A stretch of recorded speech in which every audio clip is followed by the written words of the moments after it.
Happy day children, welcome to San Academy Pallikaranai, chapter 14 Statistics. Every day we come across lot of information in the form of facts, numerical figures, tables, graphs, etc. which are provided by newspaper, television, magazines and other means of communication.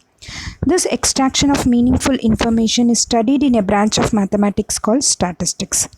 The word statistics convey a variety of meaning to people in different walk of life.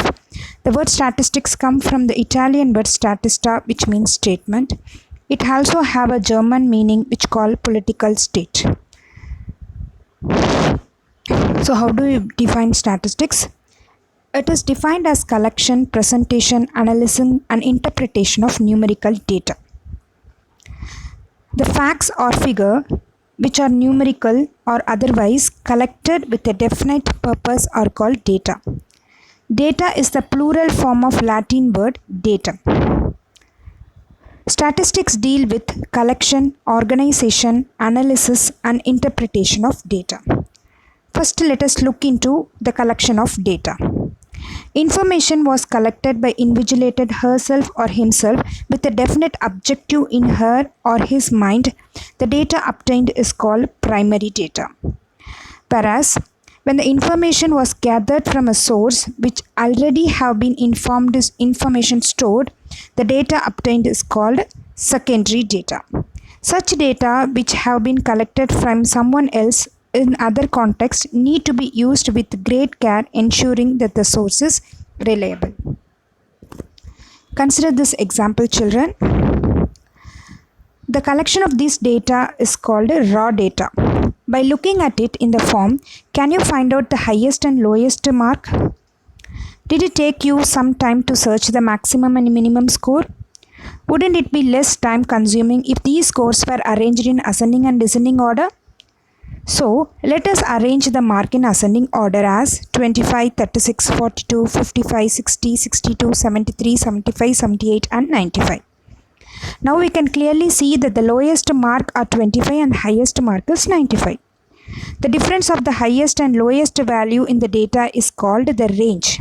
So, range in this case is 95 minus 25, which is going to be 70.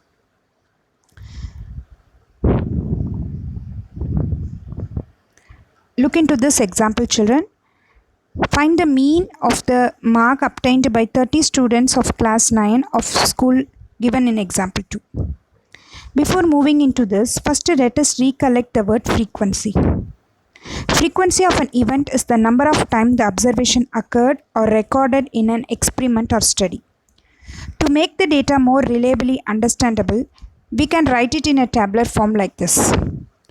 This table is called ungrouped frequency distribution table or simply a frequency distribution table. Note that you can also use tally mark in preparing these tables. Consider the next example. We have collection of 100 plants. Each were planted in 100 school during Vanamotsav. So how do we represent this in a tabular column using tally mark? It will look like this. Presenting data in this form simplifies and condenses data and enable us to observe certain important feature at a glance. This is called a grouped frequency distribution table. Here we can easily observe that 50% or more plants survived in 8, 18, 10, 23, 12, that is 71 schools. We observe that the classes in the table above are non-overlapping. Note that we could have made more classes of shorter size or fewer classes of larger size also. For instance, the interval could have been 22 to 26, 27 to 31 and so on. So there is no hard and fast rule about this except that the class should be not overlapping.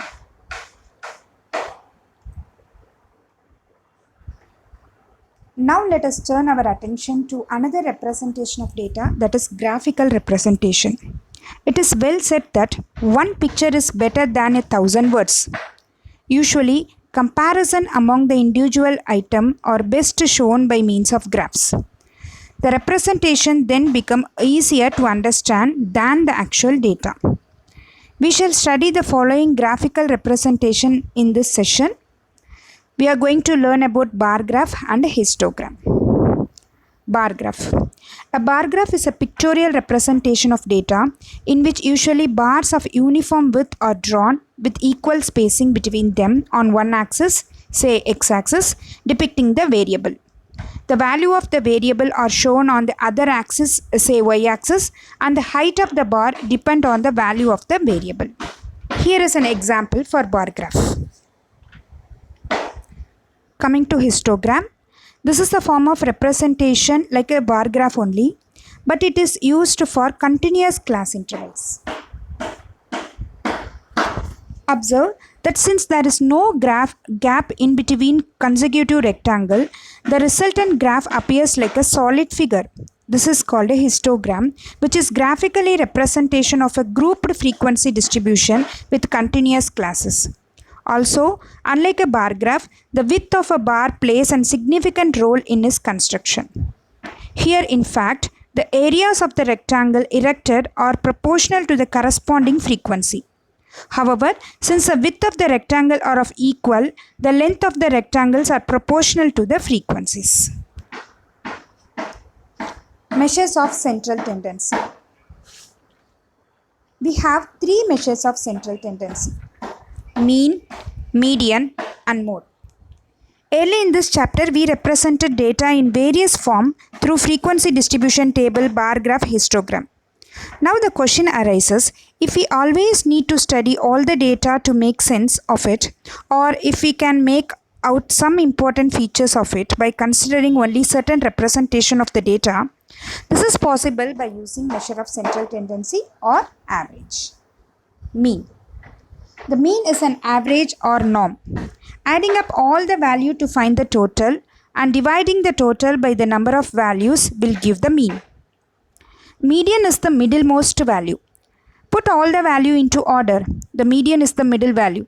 If there are two values in the middle, find the mean of those two. Coming to mode, the mode is the most frequency occurred values. Count how many of each value appear. The mode is the value that appears the most. You can have more than one mode in a data. Thank you for watching this video, children.